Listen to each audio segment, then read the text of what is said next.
Let's go ahead and create new vendors. So I'm going to go to where it says Get Paid and Pay, and then I'm going to see a subsection under Pay that says Vendors. Just keep in mind that if you're not working on the US version of QuickBooks Online, you might see a different term for the word vendors. You might actually see the word suppliers. Once I click on vendors, that's going to take me to my vendor overview or my vendor list. Notice that I have one vendor already created called vendor A. And if I click on that vendor anywhere in that vendor, it will take me into the vendor detail screen where it will show me all sorts of details around that vendor. Now I'm going to click on the vendors icon or the vendors link to go back into my vendor list and just see my list of vendors so we can create a new vendor. Now I'm going to click on new vendor and you're going to see the drawer open on the right hand side. And then I'm going to enter information about this vendor. I'm going to call this vendor ABC Corp. And notice that when I type my company name, it also has it under display name. You can have sort of a vendor nickname that you use for your accounting, and that's going to be the display name, or you can have sort of the official company name as two separate things. In this case, I'm going to keep it the same. This vendor happens to be a company, not an individual, so I'm not going to enter first name and last name. Now I can enter emails, phone numbers, websites, all sorts of things, and also I can enter addresses. If I'm going to print checks for those vendors and I want the addresses to show up in there, I need to make sure that I enter the address in there.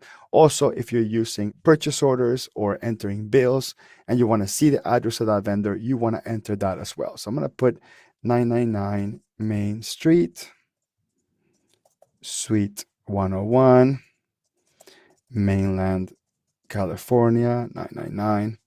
And I can also add notes. I can upload attachments. I can add things like the tax ID. I can also click on this checkbox that says track payments for 1099. We'll do an example of that particularly. I can add billing rates. So if I am getting a bill from a vendor that I'm then going to mark billable for my customer, I can put the dollar amount that the vendor is charging me versus what I charge my customer, and I can track that information as well. I can also add default payment terms. So for example, if I enter bills for those vendors, and let's say this vendor in particular gives me 15 days to pay, and if I want a particular account number, so my account number with that vendor to show up in those checks when I print them, I would put the account number in there. Now, I'm also able to set up a default category. So let's say that when I pay this vendor, typically this is going to be listing fees for marketing and advertising. So if I want by default, when I'm entering transactions by hand, for it to prompt to use this category, which could be changed later on, I would choose that. This list of categories is based on your company's chart of accounts, which could actually vary between businesses. Please see the video on chart of accounts to learn how to add, remove, or modify this list of categories to your needs. That's chapter 1, video 7.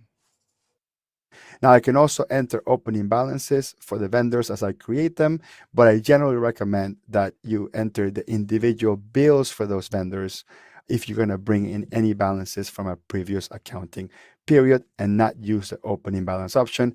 But that's in there if you wanted to bring in a lump sum amount for that. Now I'm going to scroll all the way up and I'm going to go ahead and click on save and accept that. And I have created vendor ABC Corp. It is important to keep in mind that 1099 is a tax concept related to US-based businesses paying independent contractors. You might see different options based on your region.